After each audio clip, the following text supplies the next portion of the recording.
America's White Table.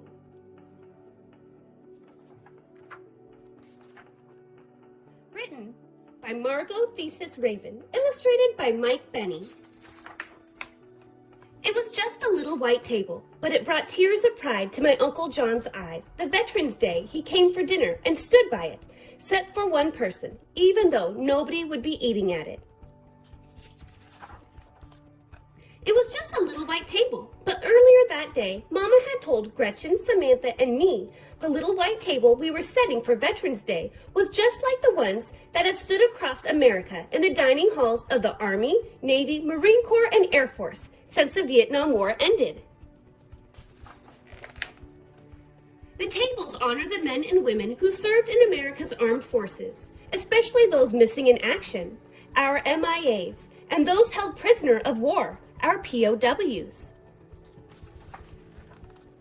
It was just a little white table, but it felt as big as America when we helped Mama put each item on it, and she told us why it was so important.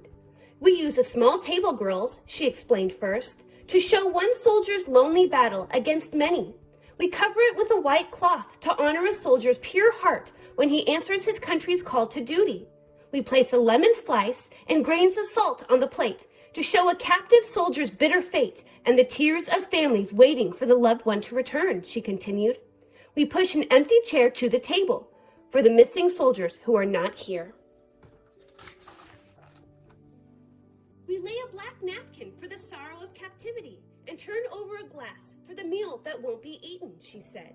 We place a white candle for peace and finally a red rose in a vase tied with a red ribbon for the hope that all our missing will return someday. Mama finished speaking just as sunlight spilled on the table and filled the overturned glass. It was just a little white table, but it suddenly made me want to burst with a feeling I couldn't explain when Mama told us how much our setting the white table would mean to Uncle John that night. Then she told us something we didn't know. Our Uncle John, who gave us big bear hugs and spun us with airplane twirls and called me Katie Girl, was a POW in Vietnam before we were born. It was just a little white table, but it gave us the courage to ask Mama what happened to Uncle John in Vietnam. She quietly told us the story. When Uncle John served in Vietnam, he was sent on a rescue mission, and his helicopter was shot down behind enemy lines, she began. And he and his 3 crew members were taken prisoner. One crew member named Mike had serious wounds from the crash, but Uncle John and the other men tried to help Mike get better and persuaded a guard to bring Mike medicine. Then one day, when a guard looked away, Uncle John and the others had a chance to escape. But Mike was still too sick to go, so Uncle John stayed behind because he wouldn't leave a fellow soldier alone so far from home. But how did Uncle John get free? We asked Mama. Sometime later, Uncle John had a chance to escape again, and somehow he was able to take Mike with him, carrying him on his back and collecting just enough rainwater and big leaves to keep them alive until Uncle John found an American infantry unit to help them. But even though Uncle John did everything he could to bring Mike home alive, Mike's wounds were just too serious, and he died before the rescue helicopter landed.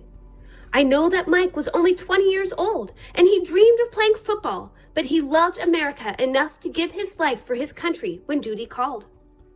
And I know how much Uncle John loves America too, but he learned when helping Mike that a soldier risks his life for a fellow soldier, because the best of your country lives in every man and woman who would lay down their life for you too.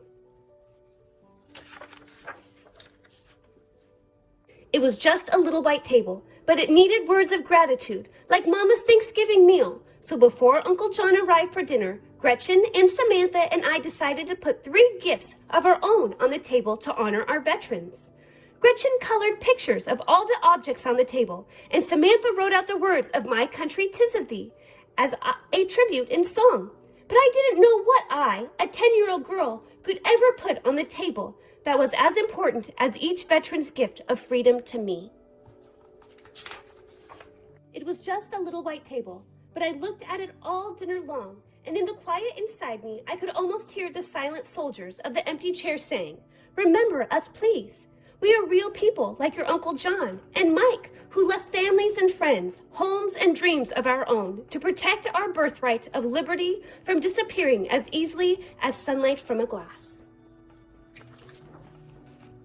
It was just a little white table, but it took my words away when I hugged Uncle John goodnight and wanted to thank him for serving our country so bravely. So I just hugged him even harder and told him I loved him. Uncle John hugged me back even harder than I had hugged him. And that's when I knew what I could put on the table. My promise to put the words from my heart into a little book about America's white table. And in the book, I'd use Gretchen's pictures and Samantha's song and Mama's story about Uncle John and his friend Mike. Because I hoped that everyone who read it would set a white table on Veterans Day too, so the brave Americans and the little table's honor won't feel forgotten by the country they love so much. Then in the salt on the little white table, I traced in the grains of the family's tears that each man and woman who served America is to me a hero. And that's when I saw the tears of pride filled my Uncle John's eyes.